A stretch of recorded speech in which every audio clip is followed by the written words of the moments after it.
The 53 podcast is back. It is week 4. We've been doing bi-weekly so far this year. I think that's just kind of working out with our schedules, but it's also working out to give us a little bit more content to talk through on a broader basis as we look at the NFL and not deep diving as much as we did last year. So what that does is allow us to go and look at the league as a whole and not necessarily look at each individual matchup. So today we will do our typical Bears and Vikings recaps, and then we're going to do a segment that we like to call Prospect or Imposter, where we're going to be labeling teams that we think are prospects to maybe win it all, maybe make their conference championship game, see if they could win a couple games in the playoffs. And imposters, those teams that might be looking pretty good right now, but is that just like a facade? Is there anything behind the curtain, under the surface, that worries us about those teams? So I'm excited to do Prospect Imposter for the first time on the 53. I'm joined once again by my co-host Jason. Jason, how we doing? Life is good, man. I'm excited about the holistic approach we're going to be taking here. Speaking of holistic approach, as an individual, you mentioned our schedules. How you feeling about the new digs behind you? Yeah, man, I'm in a new spot. As you can see, I don't have my purple lights up quite yet. I'm going to have to get that started. The room looks eerily similar to my last place, which is pretty funny.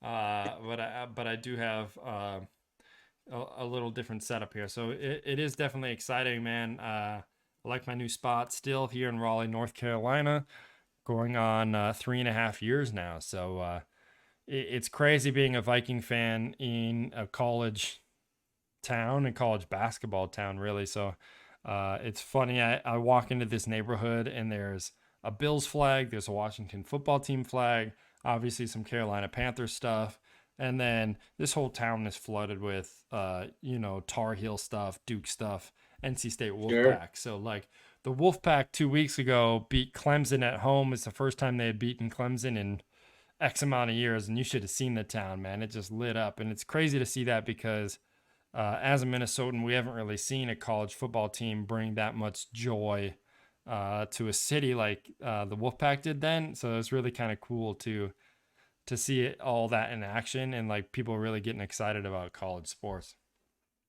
Oh, absolutely, man. That's really cool stuff. Yeah, being in Chicago too. Yeah, we had a tough time ourselves with the college sports, at least. So good on you there. Anything before we get rolling? What else is going on? Anything? Nah, man. Well, in the world of YouTube, in my job personally, I have been working behind the scenes putting together some Tim the Tatman stuff, which is really exciting. So if you're a Tim Those the are cool, Tatman man. Those are fan, really turning thank you very much. Yeah, if you're a Tim the Tatman fan and we're able to tune into his stream just last week, he streamed live from AT&T Stadium, the home of the Cowboys, and he streamed with Ezekiel Elliott. I was one of the many bodies behind the scene putting that together. So that was really exciting stuff. And we're doing that 2 more times with him. So really kind of cool stuff. And that's all on YouTube as well. So Hell yeah. I think that's about as cool as it gets as far as connection to the league and some fun things and right, media outlets and such. So with that, let's start rolling week 4, man. let's do it. We flipping a coin for Bears VIkes. I know I've been going first lately. You still want to keep that rolling? Yeah, I think you go first. And I mean, let's say the state of the NFC North is where it usually is. Sadly, it's Packers at the top, Bears Vikings just sitting weirdly in the middle, and the Lions at the bottom, and that's kind of where we're at. I would like to put the team that is maybe doing a little better first in this segment, but between the Bears and the Vikings, I think they're sadly kind of in the same spot, but the Bears fortunately have a better record, so I think we're going to go with the Bears. That works. Yeah, I'd say they're the better team in record only at the moment. So they beat Detroit. They beat Detroit at home, 24-14. And I mean, okay, it's cool to get the rebound against the abysmal game against the Browns. All right, you're not going to get worse than that. I mean, it's just not really possible. But what we learned here is nothing about the Detroit. Detroit still sucks. They're going to grind to be in games a little bit more, but they really just they lost that game the only way the Lions could lose that game. I mean, you got Goff coming up for a snap, snapped early from shotgun to under center, gets hit in the chest, goes right into the belly of our defensive lineman. I mean, you got a strip sack by Quinn. Mac picks it up, carrying three guys, pitches it back to, Eddie Jackson to advance it. That was kind of sweet. Offside play, but, um, Fields look all right.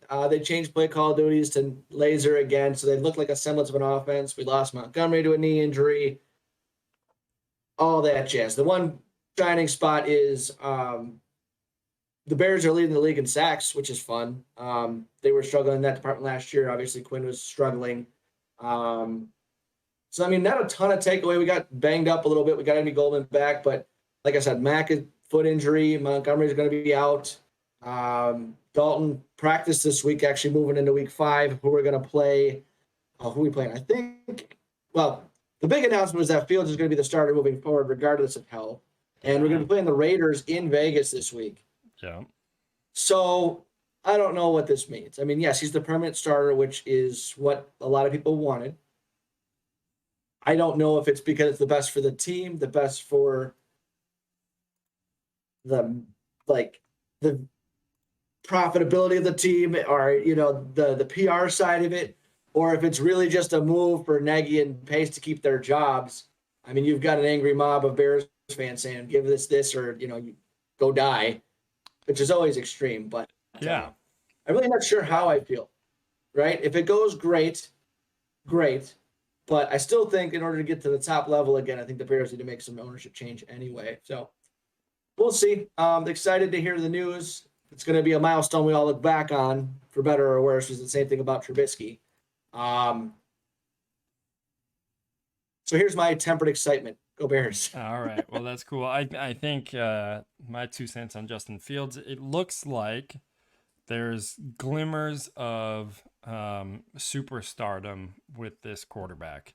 And it's not where I thought it would be. I thought where it would be is him extending plays and using his feet, which he has done here and there. But there was a couple throws where I was so surprised that he was making. There was a couple throws along the sideline that he just dropped it into really small pockets. And I really was impressed.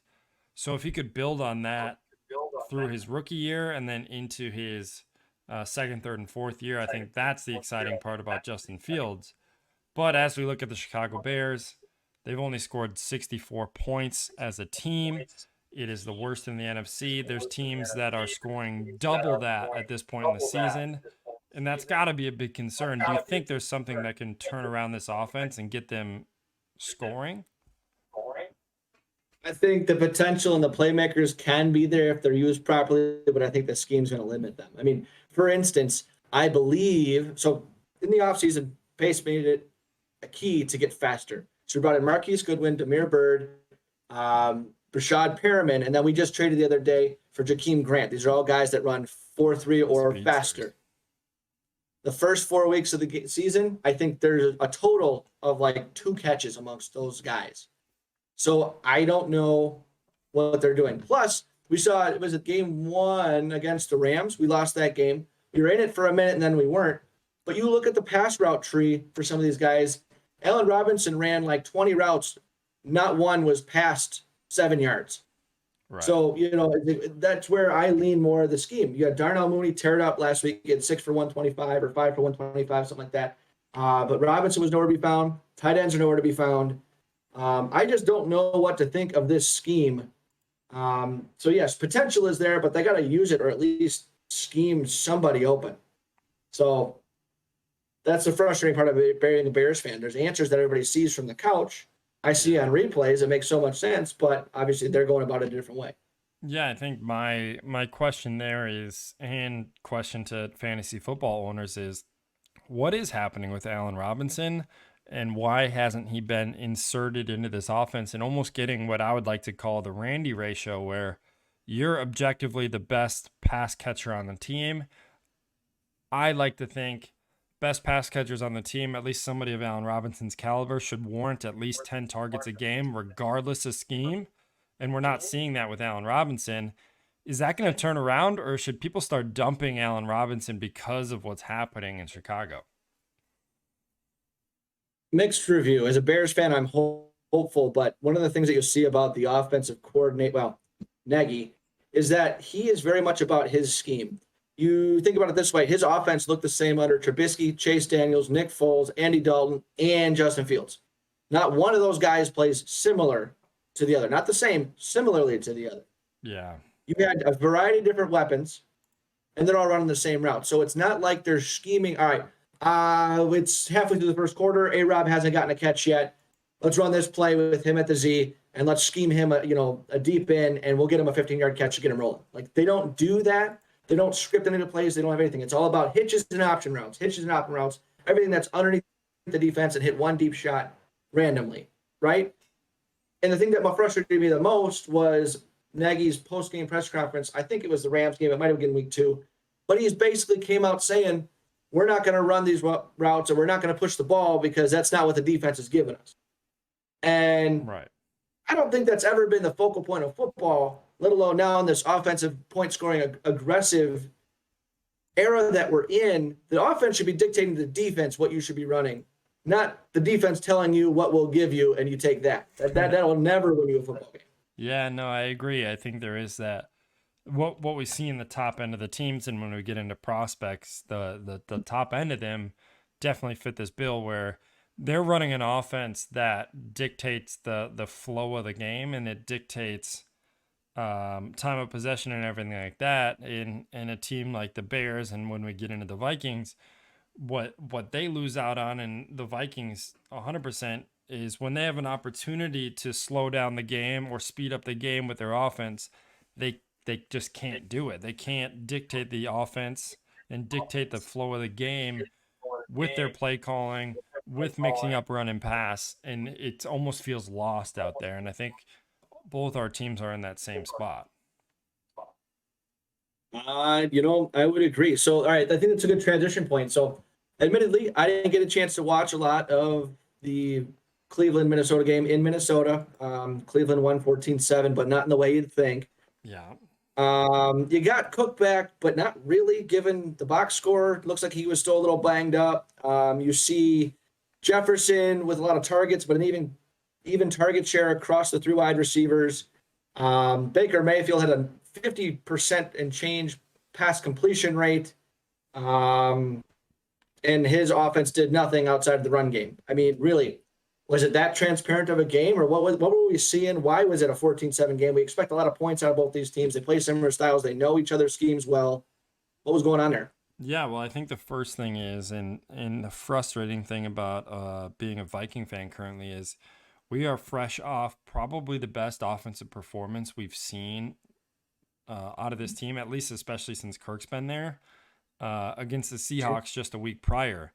And I'm not saying that by a point scoring measure, but they were doing that, dictating the game and the speed and the flow of the game through the offense. And that was happening, I would say, for 3.5 quarters against the Seahawks. The game never felt out of hand. It always felt like we were in control. Mm-hmm. And I was excited for that. So we get into the Browns game. We get the opening kick, march it all the way down. We get help from one penalty. But then we score a touchdown, and I'm like, oh shit, we're going to carry this into 2 games? Like, when have we been able to do that consistently? All right, now we get it. Now we're clicking. And then we didn't score a single point after the first drive, and our offense was stalling at the most inopportune moments.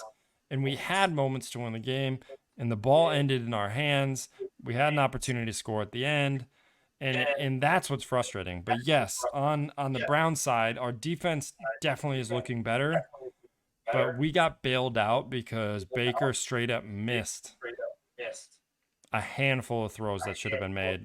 Big 3rd down throws that could have been converted for first downs to keep drives alive. Their run game is unbelievable. There's 4 yards a carry, no problem, almost every time. Where an inconsistent run game looks like a gain of 1, a gain of 2, a gain of 12. Where the Browns are built differently. They get 4 to 6 yards every time they run the ball. And it's fun to watch from a guy who is a pass blocking or a run blocking tight end. You're like, wow, this team knows what they're doing in the run game. But when they needed a pass, they weren't able to rely on Baker for that pass. And they just can't get guys like Odell Beckham involved consistently because of that. So that's what really held us in the game is their inconsistency throwing the ball and made the game look closer than it was. They could have put up 21, they could have put up 32 on us, no problem. But Baker just missed those throws, and that's a testament to us too. We had some pressure. Daniil Hunter is definitely back. He's the superstar that we needed last year, and he's playing to that caliber already. Dig that. I mean, you hit a couple of the points that I like there. So, really, what do you think from this game into the next? And you guys have Detroit at home. This should be a confidence booster. What? All right. So you know you can put up 30 points against most teams. You expect the same about that against Detroit. What do you want to see in that game from the Vikings, both sides of the ball, that'll give you a sense of confidence, saying not just we beat them and we beat them good. What do you need to see? I don't even care if it's a 20-10 game. What do you need to see from both sides of the ball that makes you feel good going into week 6, which I believe week 6 you guys play the number 1 defense in the league against Carolina. So Right. What do you need to see this week, both sides of the ball, to feel good? What I need to see about the against the Lions is first off, we are second in the league on turnovers. We've only turned the ball over twice, and that's really good for us. Kirk isn't really a turnover machine. Dalvin Cook rarely fumbles. He fumbled a game away for us in week 1, which is unfortunate, and then Kirk threw a pick this last week. But only 2 turnovers through 4 weeks. Let's keep that up. No turnovers, awesome. And then my second is, and it was a constant thing I talked about last year about the Vikings, is we need to play complementary football. When the defense makes a 3-and-out stop and we get the ball in good field position, we need to score a touchdown on that drive. And what we're doing is defense makes a good stop, then we go 3-and-out and give the ball right back. We can't do that. If we score a touchdown, we need the defense to stop and score again. We need to have that little back-to-back. And that's what we're missing out on. We're not being consistent in scoring. We're not putting scoring drives together. We're not chaining a touchdown, then a field goal, then a touchdown. We're scoring sporadically, and that is not good. I think when you watch a Tom Brady-led team, he wins his games because he can put 3 drives together in a row that all end in points, and that puts so much pressure on the opposing offense, and that's what we're missing out on. So not to get too deep on that, I completely agree, and I think that's a good formula for a lot of teams that are just missing out in a lot of these 500 teams. So what do you think that is? Obviously, it's consistency and rhythm, but what is it? I mean, putting drives together. Is it just getting the timing down? Is it getting 3 completions in a row? Is it making sure no 3-and-outs? Is it, if you were to boil it down to one simple thing on offense, what do you think the brain fart usually is for them? Are they trying to do too much? Are they not trying to do enough? Are they too of one thing? What's your gut telling you that they should be tweaking just a little bit to get in that rhythm? Or when they lose the rhythm, what do they need to do to reestablish it mid-game? Well, I think we need to take a little bit out of what the Browns are able to show us, is that establishing the run game as early and often as possible helps us tremendously. Kirk Cousins is probably one of the better play action quarterbacks in the league. And when we weren't able to run against the Browns, it really limits us into shotgun passing. And that's not where we're excelling right now. We're just not a team built like that. So that's what hurts us.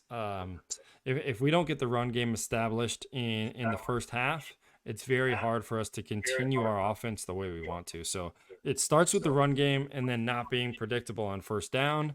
I think this was more of a complaint that's carrying over since last year. I think we've gotten better with Gary Kubiak's kid now running the offense. He's mixing up our play calls on first down, but we are a run-heavy first down team. And maybe if we mix that up a little bit on first down and take some pressure off the run game with some quick slants and some end arounds and some screens, that's going to help us. I think when you see our offense really hitting a stride, it is when we're involving the running backs and tight ends in the short passing game and getting 4, 5, 6 yards on first down. And that's what I want to see more of. The downfield passing is there. That's where Adam Thielen and Justin Jefferson are still making their strides, but we are not excelling in the short passing game, which is, I think, more due to play calling than anything else. So I want to see that get involved more. to help us out, get into those second and short, third and short moments. Oh, for sure. I love that you talk about the run game there. Coincidence, the Chargers head coach Staley was talking about the run game in his press conference, and a lot of the media folk who are former players were just loving it, especially the linemen. Just talking about the extra element of physicality that's brought through running the ball that's different than when you're in the pass game as a defender. I mean, it's a mentality, it's a physicality. It get opportunity is given to the quarterback now throughout the game because you're eroding the defense. They have to honor both forward and backwards, run and pass. So you get a little bit more of a play action hole, which is exactly where Kirk does makes his money. And it's an attitude thing too. If you're throwing the ball 50 times, 55 times, 60 times a game, where's your O line at? Where's their head at? Are they a little bit more passive because they know they're going backwards? Does that give a leg up on the pass rushers, which we all know it does? But it's definitely a mentality thing too, and I think that's usually where they're slumping, either wins or loses. So, really cool, holistic answer there. So I appreciate that. Yeah, and I think the last point is like our offensive line has outperformed our 2020 season so far through 4 games. It might not look like that after going against Miles Garrett, who just terrorized our offensive line. But we're not going to see a guy like Miles Garrett every week, so that's the fortunate part. And I thought we did a decent job of slowing them down, but overall they kind of overtook us and really made Kirk uncomfortable. We saw that uncomfortable Kirk come out against the Browns, where you just knew like, damn it, this guy's not going to be able to extend a play and make the play that we need, because the defense really just had his number. Anyway, looking into the next week, yes, we need to beat the Lions, and then we go into the Panthers, which is no longer an easy game, right? They're looking Right. every bit the part that we thought they would after all these defensive additions, and they're looking good. But if we can somehow manage to win both those games, we're looking at 3-3 going into the bye. And as a Viking fan, you got to be happy with that. That's what we got to be happy with, is 3-3 going in the bye. If it's anything less than that, Jason, we're looking at something that we need to talk about. That Mike Zimmer might not be the future of this team as a head coach, and not necessarily because I don't think he's the right fit. It's that maybe he just doesn't fit what we're trying to do. Having such firepower on offense and having him playing from a conservative mindset, it's just not balancing out. So that's what I'm looking into in the next 2 weeks. Is we need to go 2-0 before the bye. If not, there's really solid concerns about Mike Zimmer after this season. Yeah, well, can't fire all 53 players, so you might as well fire the coach, right? That's the 53 in a nutshell, Jason. Well, I think that's some good insights. We'll keep a track on that. Get the Zimmer or something like that going. Because Nagy's is on red hot. I think he brought it down a notch for now. But the what's his name, the Justin Fields deal, starting him now. But I don't think that'll last with a loss this week against a pretty good Raiders team. So we'll see. Rocking into our next segment, we're doing prospect imposter segment. It's an evolution from the contender pretender from last year. We're going to take it a little step further, a little step more holistically, a little bit deeper as well. Yep. When we say prospect, what are we talking about there? Jason, I'm going to define a prospect as a team that more than likely will make the playoffs, and then more than likely will win a game or two in the playoffs. This is a team that after 4 weeks of play, I'm prospecting them. Is that a word? Prospecting them. Prospecting. Prospector, like the guy in Toy Story. Anyway, so they that's what I'm seeing out of my prospects, are teams that could win a game or 2 games and represent their conference in their conference title games. That's what I'm seeing out of prospect.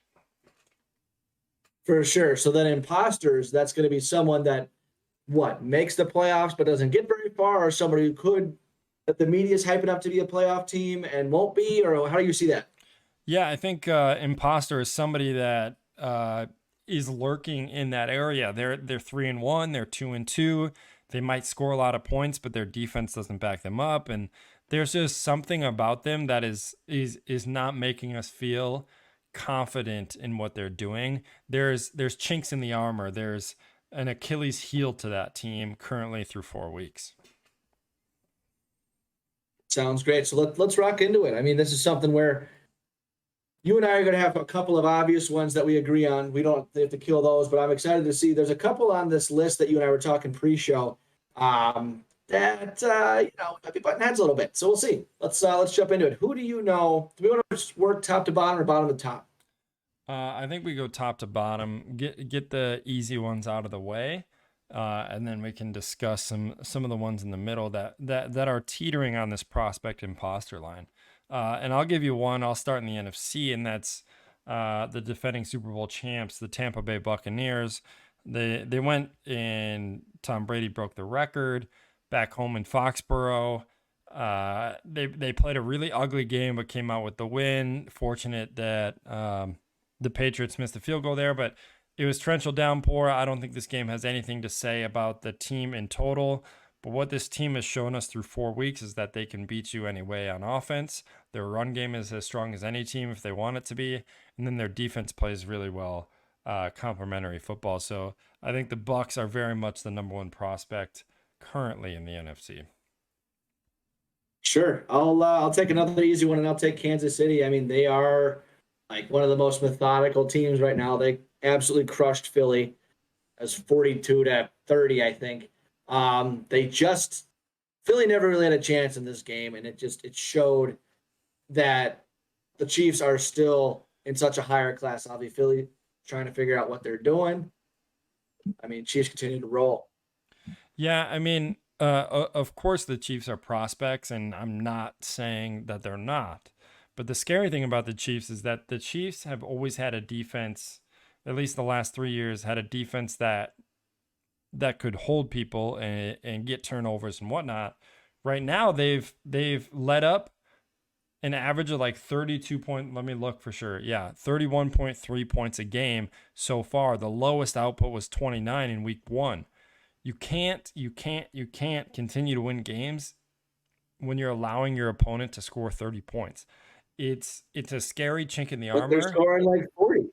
That's exactly right, and that's kind of how they've been built. But that's a scary chink in the armor to think, fuck, we need to score 35 points to win every game. That is something that they're going to need to work on throughout the rest of the year if they're going to want to return to the Super Bowl once again. 100%. All right, who you got next for our third contender or third prospect? Excuse me. I'm gonna give you one that I don't think you'll like. Maybe you'll like. We'll see. But I've been talking about them in the preseason, and I've been talking about them in our week 2 recap. They did lose this past week, but I think they lost to a pretty hot team that we've seen play really well in the early stages of the year. But I'm gonna say the Rams are definitely prospects. And why I say the Rams are prospects, I still think that they are finding their stride and they're nowhere near the team that I think they can be. And I'm really liking what Matthew Stafford's doing there. Daryl Henderson had an injury, but he's back and he's looking like a bell cow. And I really do think the Rams have everything, all the chess pieces that you need to win games. They have the ability to pound the rock. They have the ability to hit the big play over the top, and they have a bunch of playmakers to move the chains. So I really like the Rams as a prospect in the NFC. I'll let you have that one. I agree with a lot of your points. And, they did lose to Arizona, I believe, at home. It was like 37-20. So that'll be actually the transition to the next team. I think the Cards 4-0. I think they're definitely going to be a prospect. I think they can win at least one game. I think they're a really good team. I think they've improved both sides of the ball, offensive line, defensive, everywhere. But man, I have to see more of them to see if I think they're going to get to 2 or that championship game that we were talking. So I'll give them a prospect for now, but it's a team that I think can get shaky if the wheels start to fall off. Yeah, I think the scary part about them is that we've seen the early Cardinals dominance last year. After 8 weeks, we're like, holy shit, this is Cardinals for real. We just need to see them be consistent for a whole season. Can they continue that? What they were able to do against the Rams is back the Rams up right away. They got a pick on the first drive and then scored. And you're like, oh, now Rams are playing from behind the whole game. So what does that look like in their second matchup against them? What are they going to look like this weekend against the 49ers, who are a really formidable foe? And that's what worries me about the Cardinals. The positive about the Cardinals is that their run game looks solid. I think the addition of James Conner has been great. Fantasy wise, it's been really tough having James Conner or Edmonds because they're really splitting roles, and then Kyler Murray stealing touchdowns. But Right. football wise, they're finally getting a run game that I think is complementary of Kyler Murray's running ability, where they relied way too much on Kyler Murray running last year, and now they have the guys that can help them run the ball, and that's really helped out in the turnover margin too. They've only had 4 turnovers this year. That's averaging 1 a game. Still a little more than you would like. It's a little more than you would like. It's not too bad. Where last year I think it got a little out of hand, where they had 20 to 30 turnovers. If they can keep that turnover margin down, their defense is playing really well. I think they're definitely contenders, or excuse me, prospects as well. To complement your point there, would you have believed me going into week 1 if I told you the first quarter of the season would be over and the Cardinals would be top 6 as a team rushing yard? No, I don't think so. I really thought the addition of a guy like AJ Green, Rondell Moore playing more than not.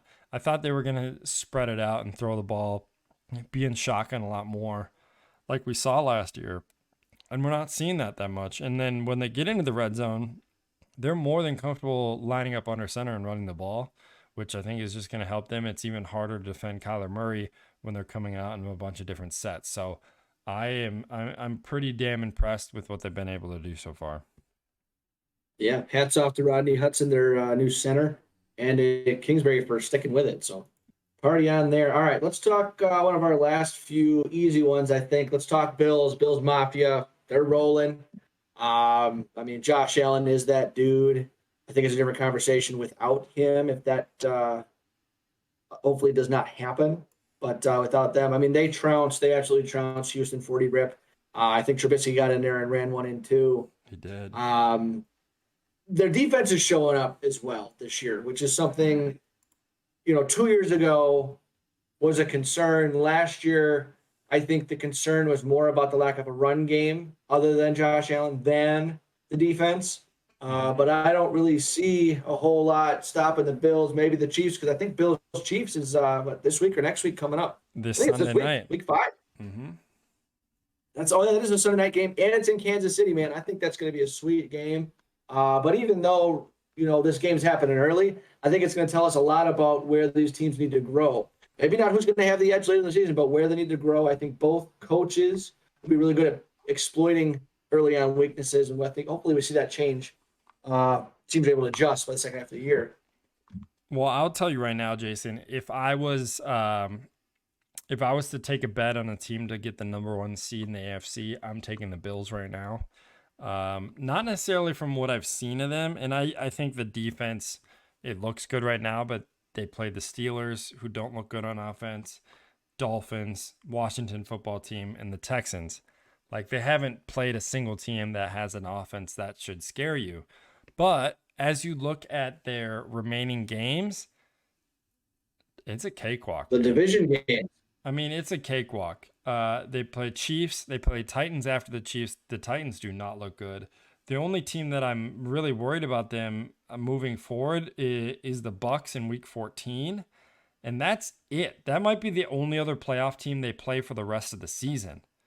So if you're a betting man, you could bet potentially the Bills could win out, or at least only have 1 loss at the end of this. And I'm not speaking in any type of crazy language here. Look at their roster, or look at the games that they have remaining, and they could easily walk over these teams. Their strength of schedule is by far and away the easiest out of any team, and I'm willing to bet that they're going to be the number 1 seed. 15-2. You heard it here first. Dude, I'm not much to argue with there. I mean, we talked about, I mentioned a few things about them, and you know what? They're actually number 5 in rush yards right now.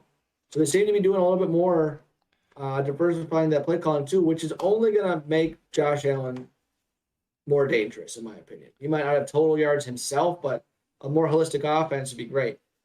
That seems to be the word of the day. All right, who do you have? Let's bring up a team and then let's assign a prospect imposter here. I mean, because right now we're going to get to some dicey spots here, I think, coming up quick. So what do you got? Yeah, I'm going to give you one that I think you and I are going to disagree on, and I'm going to bring them up in the NFC. I'm going to go with the Dallas Cowboys. And I'm going to I disagree. and you know where I'm assigning him. I'm assigning him as a prospect. They're my team to win the NFC East last year. Dak gets hurt right away, and the whole team fell apart. Dak is healthy, and Zeke is back. It's crazy how people dismissed Zeke last year, and they say, "Oh, he's nothing. He's this. He's that." And what it goes to show you is, no matter how good you are as an individual player, if you don't have the talent around you, it is very hard to shine. And that is why guys like Brandon Cooks, for example, is so exciting to me because he can shine anywhere he's at. Zeke, not saying that he couldn't shine, but like when you don't have an offense that intimidates you downfield, it's very hard to run the ball. And now you bring in Dak again, and look what this team can do. CeeDee Lamb can disappear for a whole game and you can still win by 10 points. It's really exciting stuff. Michael Gallup, their third option, who is, I think, by all accounts, a pretty damn good third option. I think any team would be glad to have them as their third receiver, probably even second receiver. And he's been hurt, and now he's coming back. Both tight ends get mixed into this offense. Trayvon Diggs already has 5 picks.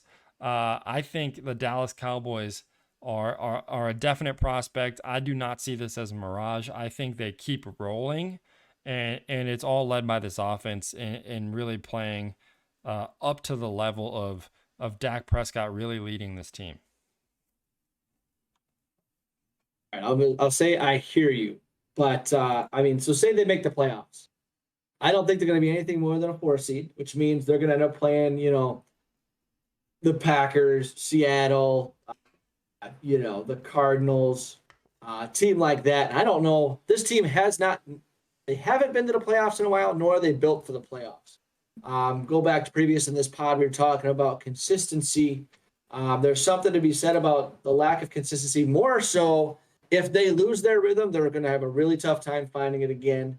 It's hard to establish a run game in the second half, too. And if a team's an all pass, I know they've got the weapons, but I find that hard to believe. So I don't know if they can hang even coming out of the first round of the playoffs. Sure, I think they'll win the division at this point, but man, I don't see them winning a playoff game. I don't know. And that's not me throwing shade. I like the talent. I just don't see it.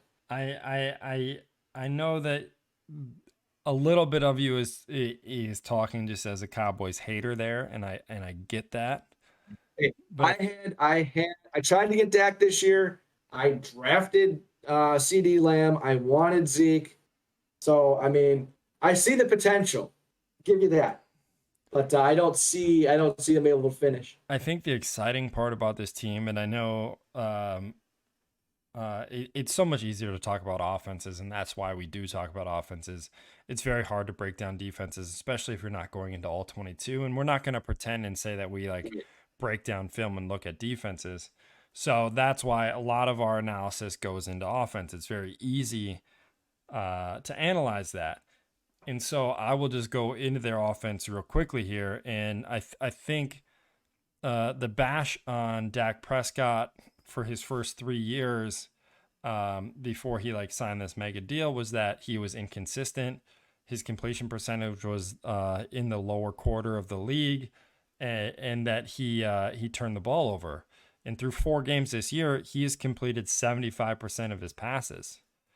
And he's doing that by spreading the ball around. The target share on this team between CeeDee Lamb, Amari Cooper, Dalton Schultz, Blake Jarwin they're all getting the love. And that's so hard to cover when there isn't that one guy that they're targeting. And I think that's what's going to lead to them being successful. And I'm excited to see that move forward where they're this balanced attack where at any given time, I mean, I think they're really built like the Tampa Bay Buccaneers offense. It's very much feels that same way where they have all these abilities and all these guys to make plays. Who's going to beat you on this down? Who's going to beat you on this play? and like who's the guy to go to in the red zone. And then don't forget about their run game and shit. Tony Pollard can come in and do that same shit. So I don't know.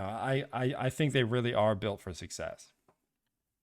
Well, I'm glad you talked about the L. Real quick on D.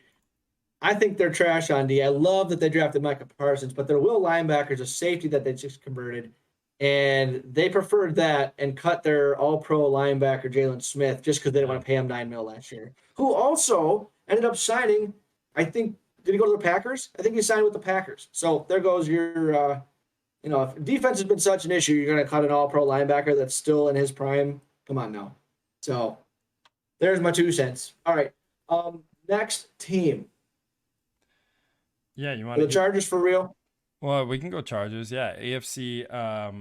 The fun thing about the Chargers, Jason, is that I think we haven't even seen the best of Herbert yet.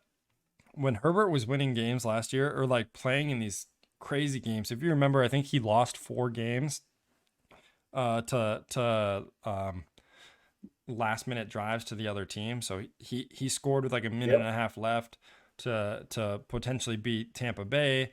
They kick a game winner. Same thing against the Chiefs twice, and then against the Raiders once, and then he beat the Raiders in overtime. This is all last year, and what we're seeing now is Herbert winning those games. So last year he's losing these games, and this year he's winning them. It's very exciting to see that um, flip of a coin, who ends with the ball type of deal. And he's being that guy. And it's really exciting to see. I mean, Mike Williams, we've been talking about Mike Williams all last year, saying he needs to be more involved. In the offseason, they talked about it a ton. And now we're Yep. seeing it come to fruition. Like, everybody in the mainstream media was like, why are they paying this guy his 5th-year option? He hasn't done anything. But everybody inside that organization knew that he has the skill to do it. They just need to get him the ball more, and we're seeing what happens when he gets the ball more. I think they're legit. Joey Bosa had some choice words to say about the refs. I'm sure he's going to get fined for that, but he's a dominant And Derek force. Carr. Yeah, and he's a dominant force in the league. Their defense plays well. Asante Samuel Jr. looks every bit the part. And then his counterpart, his name escapes me, but their corners are playing well. Derwin James, we haven't see him be a Junior. game wrecker yet, but he's all over the field too. So I really like the Chargers. I mean, they're leading that division right now because they did beat Kansas City. They have another opportunity to beat them later in the season. I like them, and I could see them winning their division, which is crazy to think about, knowing that Patrick Mahomes is in that division. Could see them winning the division. I don't know if I see them winning a playoff game. Wow. Maybe one. I don't see them making a push just because they're so young and they're so haven't been there. Maybe they ride the lightning. Maybe they do. But I don't know how I feel because you're going to have teams in there, Chiefs, Bills. If they win the division, they won't have to play them first round, but definitely second round. But then you're going to have teams like the Browns, the Ravens. You might have to play the Raiders depending on what we think of them. You might have to play the Titans depending on how that division shakes out because it's not strong. Um, so with that, I want to talk about. I guess I mentioned the Raiders. What do you think about the Raiders this year too? I'm thinking they're starting out hot, but I think they're going to fizzle. Well, yeah, I think that's what we've seen from the Raiders for years. The crazy thing is, first off, that Monday night game, week one, could you end a week one of the NFL any better than that Monday night game? They win in Oh, overtime, and in all accounts should have lost that game. They fumbled the bag on the 1 yard line. They get the ball back and score to Zay Jones, which is super cool. They did lose to the Chargers this past week in pretty convincing fashion for the Chargers. But they're all doing that with a banged up Josh Jacobs, who I think is the stalwart in that offense. And that's why they've been relying so much on Carr, who's leading the league in passing right now. But when Jacobs gets to form, and maybe Jacobs isn't the guy that everybody thought he would be, and that could be the case. And if that's the case, then no, I don't think they are. I have this team as my teeter team. They are really between either prospect team. All right. and imposter, and I cannot definitively say what category they fit in. But if I had to choose one side of the coin, I think they are a little bit of an imposter. Um, for kind of those reasons, there is still definitely inconsistency in this team. Um, Mostly due to offensive woes here and there, their defense is definitely playing better. They're getting after the passer much better than they have prior, and they invested a lot in that, and that's showing. So that's exciting for them. Sure. So let's go AFC North. I think you and I see a lot eye to eye here. Um, Ravens and Browns. I think they'll both be playoff teams. I think they both have the power. I think this will be a little bit more matchup related because I doubt the Browns are going to get handed a game like they did against Pittsburgh last year with going up 20 some points in the first quarter. But I think they're both capable. I think both teams have improved from last season, making them all the more dangerous. I know last year we were favoring them. Now this year, I think there's no reason not to bump them up even another level to, could make the championship game. Well, yeah, I mean the Browns are so hogtied by Baker Mayfield's play, and if Baker can be consistent, they can win games because they have the best 1-2 punch that the NFL has seen in a long time in the backfield. I mean, for Kareem Hunt to be labeled a backup is insane because when he comes into the field, there is no step down from him to Nick Chubb, from Nick Chubb to him, and it's insane. They're both running at a 5.2 or better clip, yards per carry, and it's really exciting to watch. But that's where they get held up. And right now they have the front runner for defensive MVP on their team. I mean, Myles Garrett is disrupting offenses. He has 6 sacks on the season already. Jadeveon Clowney, we know, isn't the Jadeveon Clowney of old, but he still is an impact. He has 2 sacks on the season. Takaris McKinley is a nice pickup for them. He's playing well. And their defensive backs are getting older now, so like they're playing. The Browns for how many years had first round draft picks and are spending them on safeties and corners, and now they're actually playing up to where they should be. I'm talking about Grant Delpit. I'm talking about Denzel Ward, who made a couple good plays against the Vikings. So I like this team, and yeah, they did get a win against the Steelers. That was a very weird game, but they were a 3rd and 15 or a 3rd and 12 away from beating the Kansas City Chiefs in the playoffs last year. Don't forget that, Jason. Yeah. I think you're right on with all of that, to be honest with you. Are you saying they're a prospect? Who? The Browns? Yeah, I said, yeah. Them and the Ravens, they both get +1 in my book. Nice. Not because they trounced the Bears to their worst offensive showing probably ever, but especially seeing the improvement on the defense is kind of where I'm at. Because I feel like you were saying a little bit, the scheme that they run, it helps Baker a bit. Obviously, they're reliant on him, and good quarterback play is what wins you playoff games, not much else.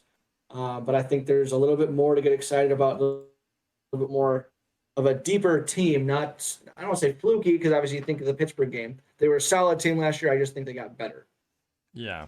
Yeah. Well, let's talk about the Ravens for a Speaking of second. that, sure, perfect. That's where I was going to go. Yeah, the Ravens. Hollywood Brown for real? They have a passing attack now. They do have a passing attack. The the average still isn't there for Lamar. He's still throwing at like 60% completion percentage, which isn't great, but what he provides on the running on his running ability makes up for that. It's like the Cam Newton effect. Like you are okay taking a less consistent quarterback in the passing game if he can run at 6 yards a carry. The crazy thing about this team is that It's a consistency issue, in my opinion, because you're that way that's a shot taking offense. They're not running slants and slants just to get you 6 yards and get into a rhythm. They're not right. designed around that. So in that type of scheme, I'm okay taking 5 to 10 completion percentage points off because you look at his depth of target. I'm sure it's much higher than your 7 or 8. He's taking 15-yard post routes. He's taking deep balls. He's taking the deep crossers that are 15 to 20 yards. He's taking more intermediate to deep shot type plays that are, again, they're designed that way. But his check down is that or it's a play action flat to the fullback. I mean, they don't design West Coast. And that's where you find all these efficient quarterbacks. Yeah, no, you're spot on, and that's what you're seeing from them. I mean, they're like to take their shots deep, and their complementary players in the passing game haven't been healthy. Rashard Bateman's a first round draft pick. He hasn't even seen the field yet. So what is he gonna do? What is Sammy Watkins gonna look like if he's being a little more consistent? But what I love about this team is they just brought in a bunch of veteran running backs who've ran for 1,000 yards, and they plug them in, and they all work because the system works. And what we're seeing out of specifically Latavius Murray is that, dude, if you just run and hit your holes, you can get yards. And that's how they're built, man. They're the number one rushing team for a reason. Again, I think really just a fun point that I want to say about the Ravens. Did you see the end of the game to hit their 100 yards rushing for or tie the record for 100-yard rushing consistent games? They came out instead of kneeling, they ran a 4-yard play, and that pissed some Yeah, people I didn't off. But see it, but heard that's it. some Harbaugh shit right there.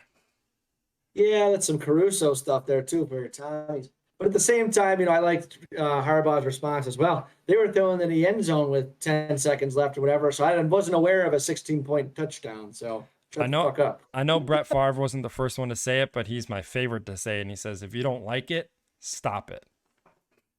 Oh, 100%. And, 100% X Factor play right there. That's awesome. and I get behind that. So like, is it a little cheesy to do it? Yes. But if you don't like it, fucking stop it. That's what I have to say about that. Let's get to another prospect.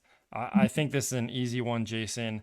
They had a terrible week one, but they've shown signs of their old in the last couple games, but not with the consistency that we've seen from Devontae Adams, but the Packers. They're winning their games the way that we like to see them win their games. Aaron Jones is very much the part. Losing Jamal Williams, I thought would hurt them, but it hasn't quite much affected them all too much.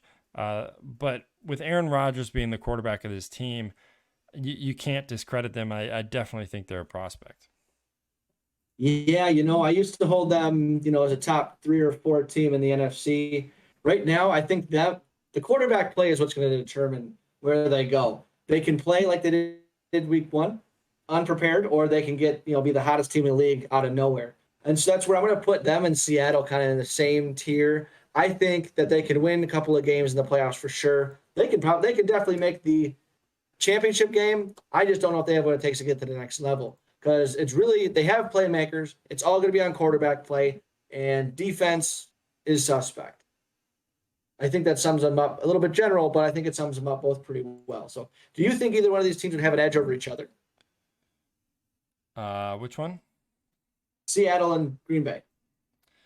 I don't really like either of them moving forward. I think they're so reliant on their quarterback play to win games that it's very hard to think that they can beat a team like the Bucks. They can beat a team like the Rams, or if you're talking Super Bowl and looking at AFC, can they beat the top 3 or 4 teams there?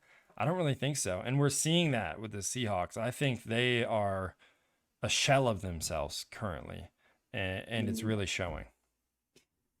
Yeah, I agree with you on the quarterback side. It's just I think they both can get hot, but I don't think the depth around the entire roster is there. So, I got another NFC team for you. Yeah. With or without Jimmy G, Niners legit if Trey Lance takes over? Because obviously we both know that roster is pretty similar to the Super Bowl roster from 2 years ago. Last year, completely decimated by injuries. But rookie quarterback, I'm of a mind that rookie quarterbacks don't win Super Bowls. Yeah, the whole thing about winning a Super Bowl is tough, but what this team does better than any team is get the ball to their playmakers and let the playmakers play. And that's why I think bringing a guy like Trey Lance definitely helps that. So I would say that the Niners are in a better position week 4 and beyond than the Seahawks are. I think they're built a little bit better than that. And the one shining moment on their team is by far and away Deebo Samuel and what he's been able to do on the field. And they get him the ball as much as they can in many different ways because he's just a playmaker. I said it when he first came into the league, and I'll say it again. He's the guy who reminds me the most of Anquan Boldin, and probably even more versatile than Anquan Boldin. I would say so. And he is a dude who still isn't being acknowledged as a superstar in this league, and he will be by the end of the season because what he's doing on the football field right now is unbelievable. And I think he can carry this team. And that shows when their running backs are banged up and they can't rely on them, they can rely on Deebo Samuel. And I really like that for the Niners. Yeah, I think you're right because I think that scheme, obviously health depending, but I think it's more sustainable than having a terrible defense relying on your quarterback. I think being able to distribute and still having those playmakers. And they haven't even gotten a running game going or George Kittle going. So to say that all, I mean, once you really get this thing clicking, I think it's going to be much more sustainable. Yeah. So I think that's where we're at with prospects. We had a couple where we disagreed on there. We have a short list of imposters, and some of them were on this list last year. Some of them didn't make it this year. Who sticks out to you there? I know last year Titans, we were big on Titans. They're not pulling it off this year. Panthers are up and coming. Saints are just different. To name a few, Yeah. who's jumping out, or who's totally the facade, like you mentioned. Well, I think one team that's a facade that we can talk about right away, and their quarterback went down with a concussion in their last game, and they lost a pretty bad one to the Ravens, 23-7, and that's the Broncos. If Teddy's in there, I do think that they can win games, and they play really well with the players that they have. But I really do think this is an imposter team. Um, I don't know. They have a great defense, and with Von Miller back, that's definitely making a big change on their defense, and he's playing really well. He has 4.5 sacks already this year. But they're imposters, man. I that division is way too hard. They got to play 6 tough games in that division, and I'm gonna say that they're imposter. They beat the Giants, Jags, and Jets. That is really uninspiring at this point. So let me see them against another formidable foe and see how they play. But I think they're imposters. My favorite meme of this ordeal was the Marge walks in on Homer, and Homer's got all of his fat tucked behind him in a rubber band, so he looks, like he's a buck 80. But then it shows the back with these 3 team names on there. It's like, yeah, but really, what are you holding back there? So, God love that. I want to talk about the Titans quick. I think they have the potential to be a prospect. Right now, they're an imposter because of injuries. The other thing I'll say about them too, defense still a sieve. We know that. But I mean, on paper, they look like they should be even better than they were last year because they added Julio. So another threat, more balance, all that. But not only is he and AJ banged up with hamstrings, which can nag you all year, plus Julio's not getting any younger. They're missing him on the field for reps because think about a huge free agent signing. He's the best receiver in the league, yada, yada. You still need to build chemistry. You still need to find rhythm in practice. You still need to know what you can count on instead of just saying, oh, well, he's a stud, throw it to him. You need to, establish that timing. You need to establish the rhythm. You need to establish what they're good at. Not just quarterback to receiver, but the offense as a whole. So right now, imposter with an asterisk. They get healthy. We'll see. Check in on them, week 8 or 9. Imposter for me. Well, yeah, I think they're imposters for me too, and it really comes down to the defense. I mean, their offense definitely hasn't played well. They're relying way too much on Derrick Henry right now. Brian Tannehill isn't playing like he was last year, and it's showing. But to me, the question mark is, Does that hurt to say? does it hurt to say? Yeah, I mean, I That hurt to dropped him. say. He's gone. He was my quarterback going into this year, and I can't rely on him until his wide receivers get healthy. So he's gone. Right. And Jonnu Smith isn't there, and maybe that was a big factor in this offense moving. But it still weirds me out that Mike Vrabel has now been there for a couple of years. You would imagine a defensive-minded guy, and this defense just cannot stop anybody. They were the second worst team in sacks last year. This year, they might be following that same path, and they're just allowing way too many points for a team that isn't scoring like they were last year. They were a top 4 scoring team last year. They're 14th currently right now, and this team is definitely an imposter, and they might sneak into the playoffs because the division is bad.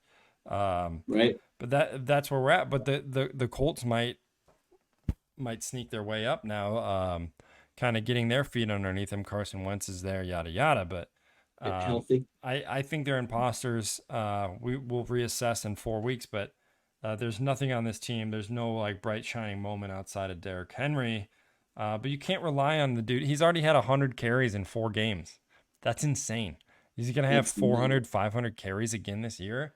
Maybe he can do it. And I think that has been the doubt about paying a running back is like, can they hold the workload? But right now, they're imposters. He's built different. Well, let's talk about a quarterback you typically like to get excited about and still might have a chance to do it. Let's talk about Yamis down there in NOLA. Yamis Winston. I do love Yamis Winston, but this team is imposters, Jason. The shining moment on this team so far has been their defense. And their defense really always has been pretty good with Sean Payton there. They let up 27 to the Giants in a loss in overtime this past week.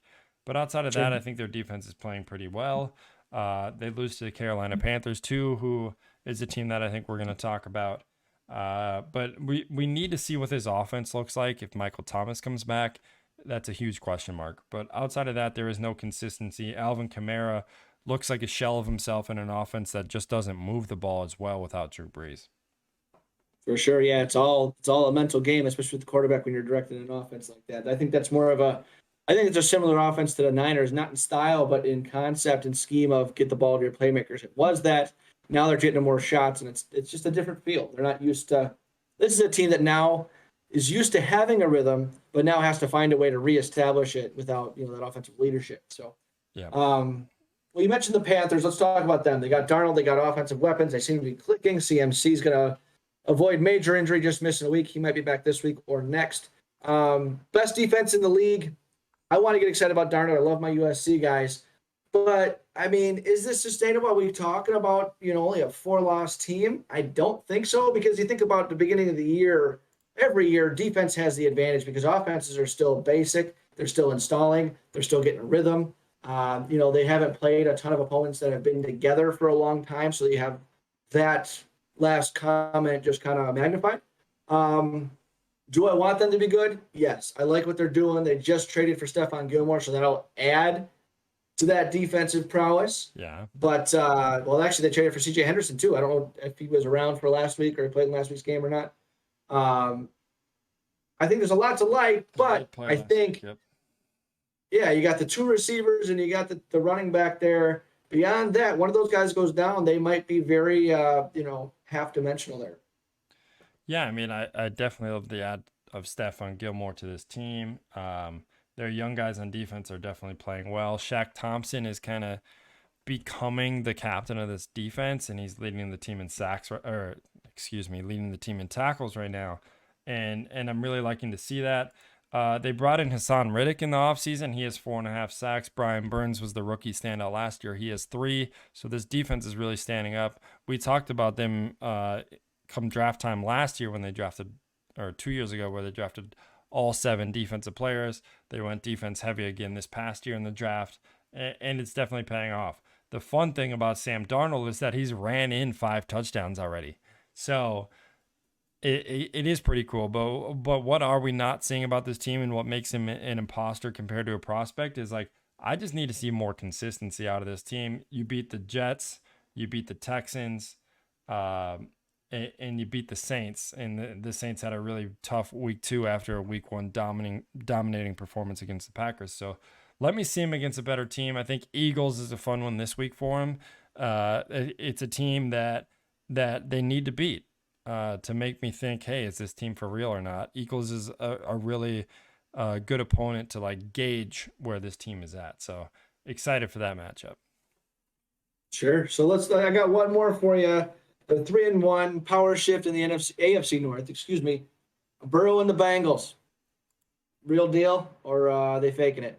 I think it's fun to get excited about Joe Burrow. The fun thing about him is that he's completing his passes over 70% right now, which is pretty unbelievable. And it's pretty spread out. I mean, what we're seeing is Jamar Chase being the dominating guy in the touchdown field, but Tyler Boyd's playing really well.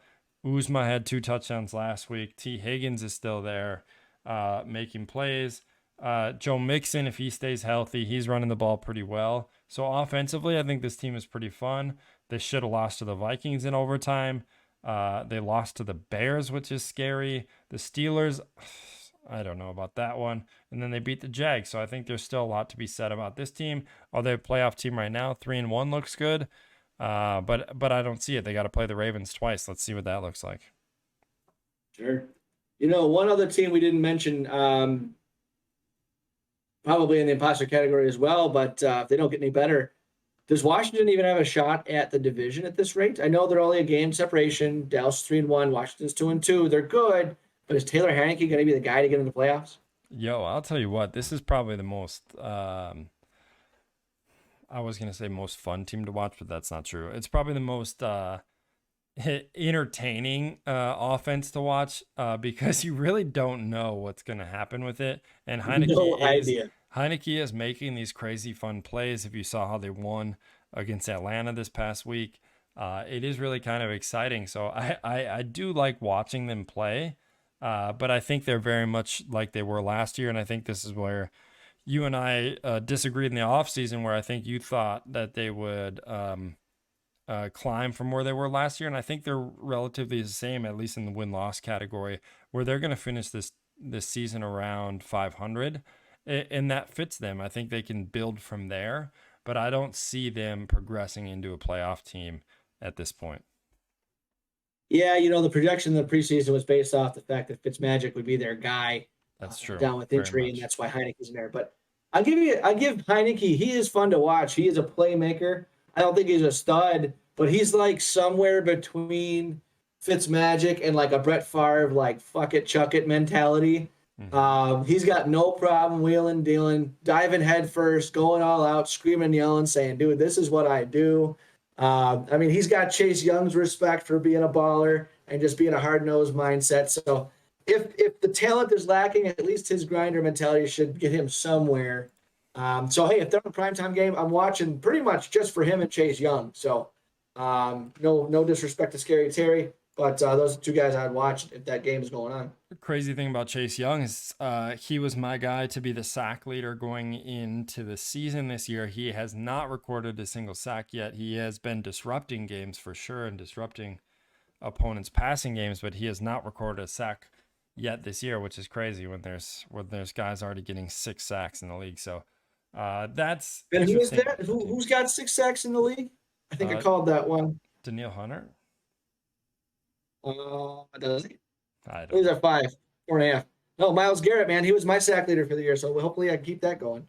Yeah, I mean he's looking every bit the part right now. If you block him with a tight end, that definitely helps. But that's kind of our prospect imposter. We went through basically half the league, Jason. We're talking about a lot of people. The sad thing is the Vikings aren't even imposters right now. They don't even get brought up in a category like this when they should be, because they're a good enough team to be there. They are just not deserving of being talked about in that way. But that's where we're at, man. So this has been week 4 recap. Prospect or imposter on the 53. Jason, final words before we sign off for the week. Can't wait for these primetime games, man. We got some fun football to watch. Let's keep it rolling. Give me a prediction. Bills, Chiefs. Ooh, Bills Chiefs in Kansas City. I will take the Bills. I will take the Bills by 4. All right, you'll take the Bills. For argument's sake, I'll take the Chiefs, and I'll actually take the Chiefs because I think they need to get back to their winning ways, and they do that best on prime time. So I'm really excited to watch that one. I'm sitting down to watch it. Got to get a nap in during those 4:00 games because I watched all the games this past weekend, and it was way too much for me. I was burnt out by the end of the night, so I'm going to take that nap, maybe go for a walk. Well, you know what happens week 5, right? You know what happens this week? We have our Thursday night game, which is going to be epic. It's going to be the Rams in Seattle. But then we have our first game overseas. We have an 8:30 a.m. Central Time game. Jets versus Atlanta, 1-3 versus 1-3 over, I believe it's in London again. So to talk about the marathon of the day, you got that. Decent noon games. I think the only noon game that's going to be worth watching is going to be, well, not even the Minnesota game. Sorry. Can't even help you there. I don't think there's going to be a noon game that's going to be that fun. Well, I like the Carolina-Philly game at noon. That'll be decent, but that's not going to be a blockbuster. But the 3:00 games, you got Cleveland and LA for the Chargers. You got San Francisco, Arizona will be great, but then prime time is really killing it this week, excuse me. Like I said, Rams, Seattle Thursday, Buffalo, Kansas City, and Kansas City on Sunday night. Monday night, Indianapolis, Baltimore. Maybe overhyped, but it's a primetime game. I think that both teams will show up. Yeah, man, I'm excited for it. Can't wait to break it down when we get to you next week. But that has been the 53 podcast, man. It's been a pleasure. We will catch you next time. Peace. Deuces.